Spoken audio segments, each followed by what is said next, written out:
Hey Level 1, before we get started with the actual drawing assignment, we are actually going to be doing some research that is going to just enable you guys to produce a little bit more thoughtful, more researched designs that I feel like you guys are going to be really proud of at the very end. You can see this, it's getting finished. It's a little bit more of a work in progress. In a future video, I'm going to be showing you guys how you would add pen and ink to your actual drawings, and I'll talk you through a little bit about the focal point, the foreground, middle ground, background, some little art terms and things like that. So as you know, because you've looked at this before, because this is attached to the Elements of Art project, so it's just a little continuation. As you know, you're going to be doing little designs in these little sections right here. So you're going to have 9 different sections, and we're going to end up researching some abstract designs that are on the internet. You can use search engines like Google, or if you want to use something like Pinterest or anything else that you get your images from. With this research, you are going to specifically do research for symmetrical balance, asymmetrical balance, radial, fast rhythm, slow rhythm, variety, unity, contrast, and emphasis. Each of these little mini abstract works of art are going to be inspired by at least 3 different abstract pieces of art or abstract designs that you guys pull off of the internet. So I wanted to show you the research instructions. So you have on Schoology, you have a little attachment that it says Principles of Design Reference Assignment. So it goes through and it shows you the definitions of balance, emphasis, contrast, rhythm, unity, and variety. I would definitely look at those before you actually start on your research, just to make sure that you understand what's going on. If you need to further look at things, you can also go back to the YouTube videos that you guys watched previously about that. But what y'all are going to end up doing is, like I said, you're going to be looking up 3 different abstract pieces of art examples. And with that, what you're going to end up doing, and I am going to flip the page to show you. Okay, so I actually did this project just so that y'all would kind of see, and also to be able to make connections between, this is my drawing that I have. It's this right here. So you can see I ended up copying and pasting this thing on here.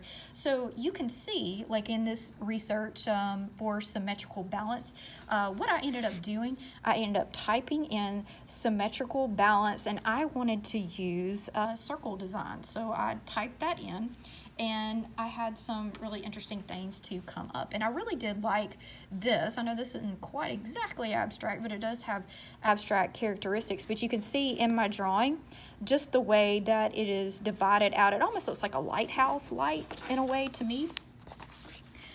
It is very similar in nature to just the idea behind this. So I use that, and the way that you have the circle in the middle, and it is divided in a different way than mine, but it's kind of similar in nature. And then I have the little lines here, and then I have another circle here repeated, as well as a circle on the outside that's kind of similar in nature to what I have here. The way that I've got these little spoke looking things almost coming out of this, it almost looks like a clock right there.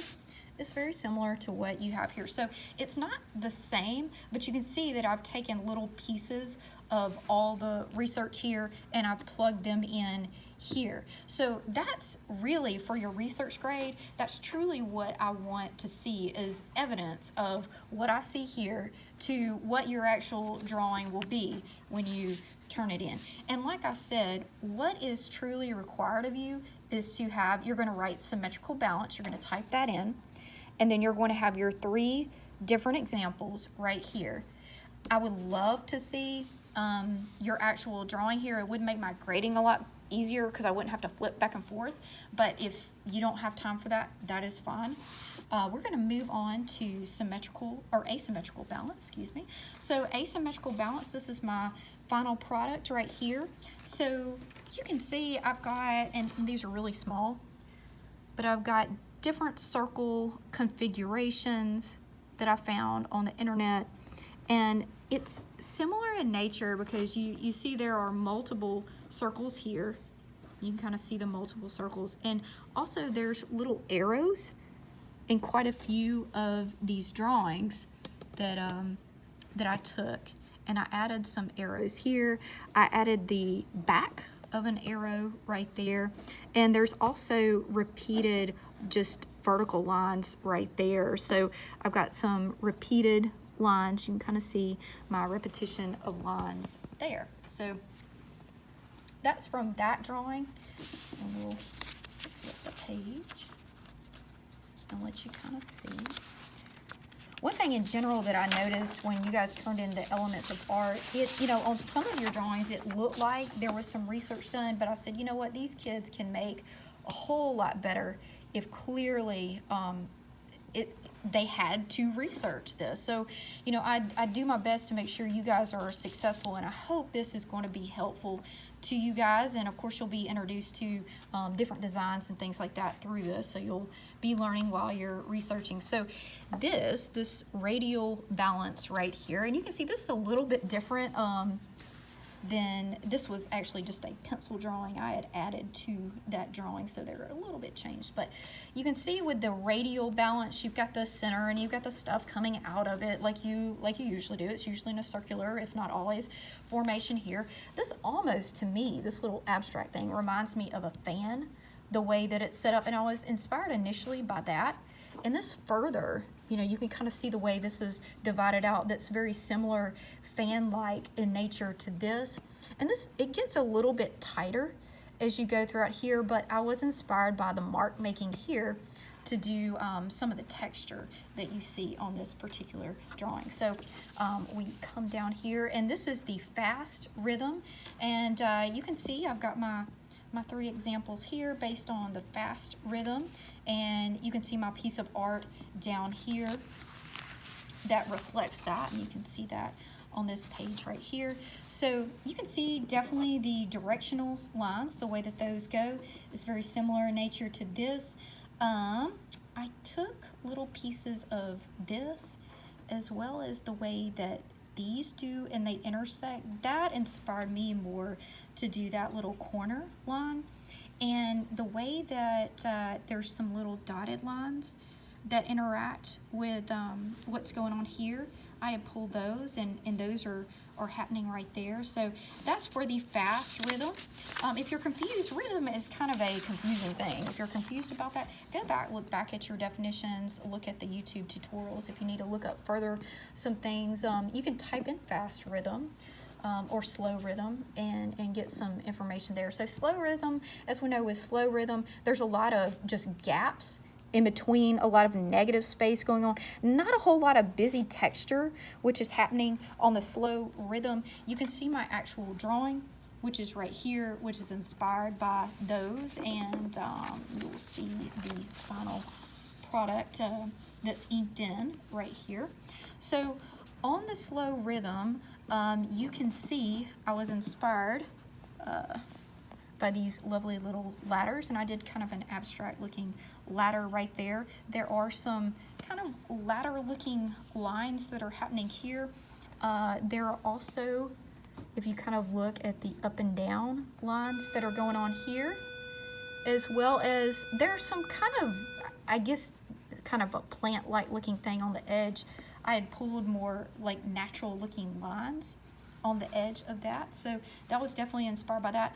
The variety, the 3 researched images based on this particular one, if you look at that center little circle there with, it almost looks like streamers coming out, that was definitely inspired by that.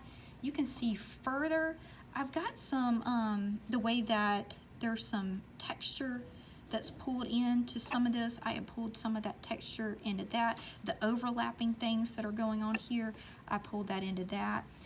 You also have quite a lot of repetition of circles and lines and other things that, especially, and I don't know if y'all could see it, but I've got a repeat of lines right here, which are very similar in nature to, I've got vertical lines. I know that's kind of hard to see right there, but my final product on this one is that. Okay, So I hope I'm not making y'all dizzy, I probably know. So the next thing is we've got unity. And you can look at, for unity, I kind of think of a rope, or I think of something like the infinity symbol or something like that. So you can see the researched images, you can see how they're similar in nature, the way that they're positioned. Each one of those, it's kind of hard to see this one right here, but each one of those is very similar in nature to that. Contrast, if you look, just the shapes, the patterns of these are very similar in nature to my drawing right there. And then we have, last but not least, we have emphasis. So I have all of these that are related in nature to my actual drawing. You can see the inside of this bowl, and there's nothing wrong with if you wanted to use ceramics as your inspiration. I have this as my inspiration.